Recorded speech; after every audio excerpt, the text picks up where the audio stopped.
A mysterious voice has just said, odd guy still needs a good arse kicking, if you ask me. Okay, so I forgot about going into the music room then. He's fine. That's fine. He'll have to go out there sooner or later. In the meantime, I can go around and check the rest of the house. And there's the ballroom. Wow, look at those pretty flowers. Pretty flower.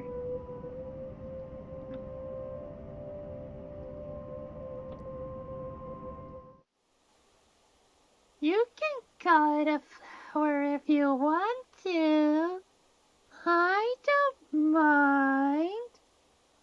Take measurements of the counters, top of the cabinets. Note down that what type of wood they use.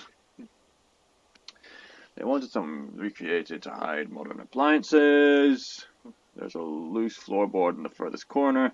And some of the other had scratches, but everything else seems to be in a decent shape. My concentration is broken or something like that. Let me guess, Johans. You can come in. Door's not locked. I wait expecting Mrs. Wright or their butler to come in. But nobody entered. Instead, there's that knocking again. It's louder and more urgent this time. I'm pretty sure I didn't lock the key thing. All right. I'm coming. Just hold on. When I moved to open the door, I realized something. The knocking isn't coming from the door, but from... Not again. The trap door? No. Oh, the creepy music is coming in. Oh, nice use of audio there. Just stopping the music. Stopping the sound effect, and then eerie music comes in. Don't you just love that? Don't you just love this presentation of what, I don't know, hell holds down in that door? I paused for a second, waiting, but the knocking has not ceased.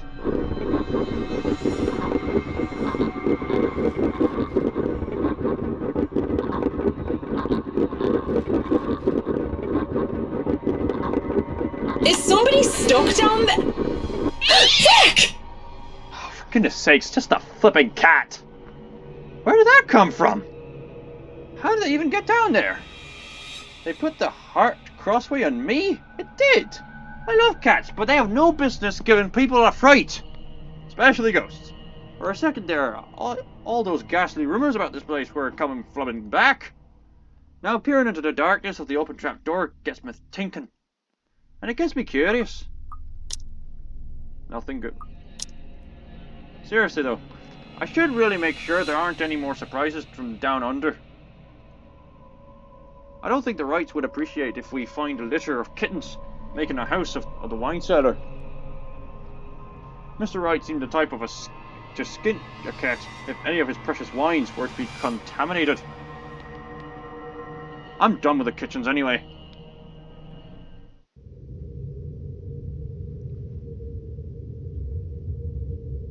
Going down a flight of stairs while wearing high heels is always a bad idea. Okay, nothing bad's gonna happen, right. Okay, you're going down to the wine cellar because descending into the dark underground only made it worse, but I managed anyhow, without any major slip-ups. These stairs need work, that's for sure. Surprisingly, the wine cellar is in a good condition. No water damage from last year's flooding, and apart from the dust and cobwebs that have accumulated, oh yeah, and the ghost that's haunting the place will likely hold up for several years more. Racks and barrels line the walls, making the spacious room look smaller than it is. I'm no expert, but it looks good enough to immediate use without any further additions. Bloody whiskey will always have a field day. I think so anyway, until I feel something crunch beneath my feet. Oh. Whoops. Whatever few bottles were left beneath there are now nothing but glass underneath my heels. That feels... Ah, the cat's fault, I'd wager. Either that or the ghost guy liked getting drunk. And it's made a downright mess, with red slick pulling from the remnants of a good drink. There's a lot of the stuff or to have just been a few bottles though. A whole trail of it flows from the end of the room and I follow, fully expecting a leaking barrel or a whole upturned drac. Instead it just keeps going. and it stops in a large puddle at the very back wall. What a waste of wine. Why is it so sticky, though? Ugh. I don't know, maybe that's just what happens to wine if you leave it out like that. It's thick too, nothing like wine. Of course, it could be just the mold. Maybe it's not wine. Go on, touch it. I dare ya. Hello? Despite it all, I find myself answering. Because it's her voice. Amy Lorraine. Is this their PTSD person there? Lovely Amy. Pretty Amy. So is this they used to be friends at high school? I can imagine her standing there with me, laughing and pestering me as I did my work in the way only friends can. She was my friend. The only one that I had at St. Samthon's. That's a new name for me, sorry. Forgive me. I was a scholar, the charity case, in the school for privileged and prestigious young girls. They all looked down at me, if they cared to look down at me or acknowledge my presence at all. All except for her. Sometimes I wish for the good old days when we were friends. Now she's nothing but a ghost, though I try so hard to get over her. Ah, you got a different ghost invasion here. I really, really do. What am I, 5 years old? You're 30 last time I checked. Oh, damn it, it's stuck under my shoe. I double dare you. Hell, I double dog dare you. Don't be such a scaredy cat. It's probably wine. What else could it be? Blood? That's exactly what I was thinking. Don't be ridiculous. Why would there be blood down here? Ghost? If I was the joking sort, I would have said it might be the reason why the previous owner sold the place. Maybe the ghost stories are actually true, and they wanted to get away from the walls that dripped off ectoplasmic glue, or goo rather, and whatever other ghouls haunted about. Doubt it. I hardly believe in any of that voodoo nonsense as it is. But as I stare at the mess in my feet, probably looking like a fool while I notice something strange. It isn't visible unless one is really paying attention, but I can really see the red gunk seeping through a crack in the wall. What's this then? I worry about structural damage and damage to the foundation. I worry about the wine cellar as the wrong conditions can lend to the deterioration of its contents, if temperatures and humidity are not controlled. Up until I see how clean cut the crack is. It runs along the edge of the wall and vertically along it, where a door would be. Pressing my hand against the wall leads credence to the idea that I try to feel where it would give way. Ooh! Could it be an adventure then? A secret passage? There must be a hidden switch somewhere. Go look! This is the most interesting thing you've done by far. You're not Irish at all. If there's a hidden room here, they could certainly explain the discrepancy in the mansion's floor plans. It wouldn't be too far-fetched to think that there would be hidden rooms and passageways all over the house, if we're to, follow that logic. And boy, isn't that exciting. This feels like something straight out of a game. Ah! I see what you did there. Suddenly she touches my arm, and I flinch away in shock. That shouldn't be... How do I describe it? That should not be possible. I understand auditory hallucinations, maybe even visual hallucinations. But that was... You look surprised. What's wrong? You? That's not possible. You're my imagination! Dead. Aren't you happy to see a dear old friend, though? I'm hurt, I am. Wait. Oh, wait, it's actually her? Wait, it's actually her? Oh, she must... Oh! There's another ghost here? What the hell is going on here? Oh, isn't it obvious? I come back for you. Oh, well, thanks. So that we can be together again. Thanks. Pleasure to meet you. When she touches me once more, I recoil. What does she mean, together again? She's dead. No! Leave me alone! She lives in you. Leave you alone? But I just got here. Your hands. Turning around, I met with the Wright's butler, who looks at me with an indifferent look. And when I look back, Lorraine is gone. I wasn't talking to you, just thinking aloud is all. Ah, so you say. You should really avoid talking to yourself, Kint. Do more of that and others will think you're insane. Maybe she is kind of crazy. I mean, If you have PTSD, then you need to see somebody. Yes, thank you. Is that all you're here for, or has your master sent you running down here for something?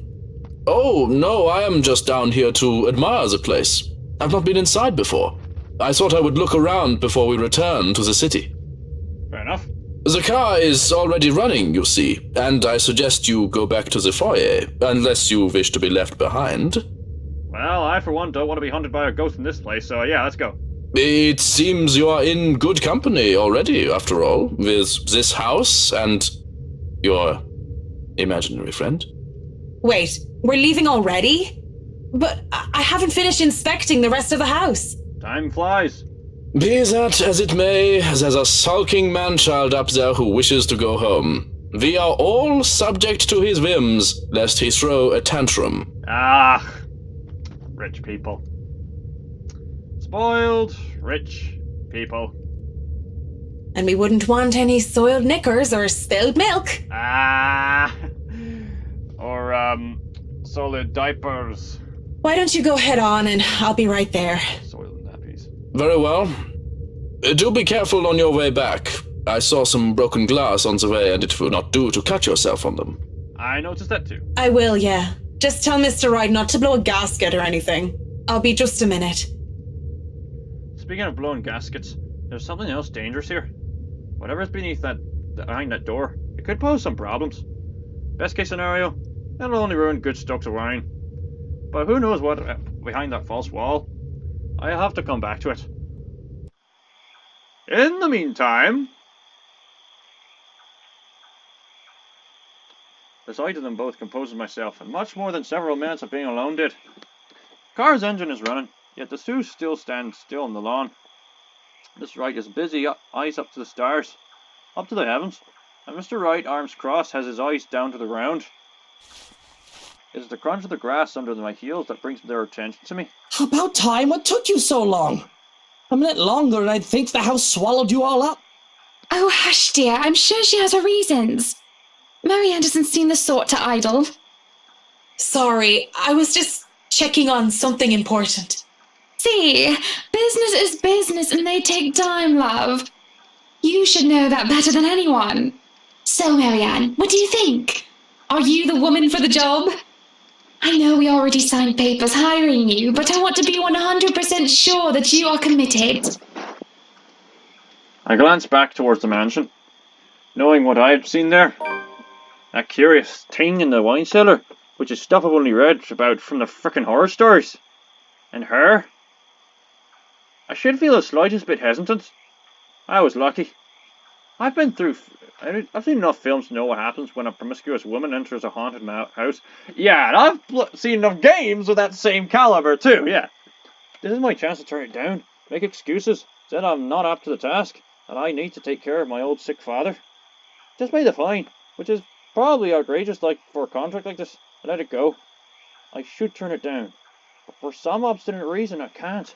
In the same manner, I haven't let her go of her. For the regret that has shadowed me since that day. Much of it as I hate to admit it, even to myself, seeing her again, a mischievous glint in her eyes, loose tendrils in her hair curled around her forehead. It's something I've terribly missed, and now it's here, almost with arm's reach. My father would tell me, sometimes you just simply have to go through it. Consequences be damned. And well, I really don't have any logical reason to say no. At least not something a client like the Wrights would want to hear from a professional designer. It's certainly an interesting project. You can be sure I'm seeing it through the end. Such dedication! Oh, I do love the determination. Yeah, I love Undertale. You were always determined like that, weren't you? Not now! Hearing her voice once again sends a chill running down my back. I can't wait for the day to be over. And thus, it was over. Blah-de-blah-de-blah-de-blah-de-blah-de-blah-de-blah. Even my own home, peace as elusive as his sleep. I lie awake, thinking about what I saw in the mansion. Of who I saw. If I so much as hear a single whisper from her. If I so much as see a wisp of her hair, I'm afraid I'll go mad. But none of that happens. And it makes me feel hollow. Oh, and I'll just have to end it here. Bye-bye.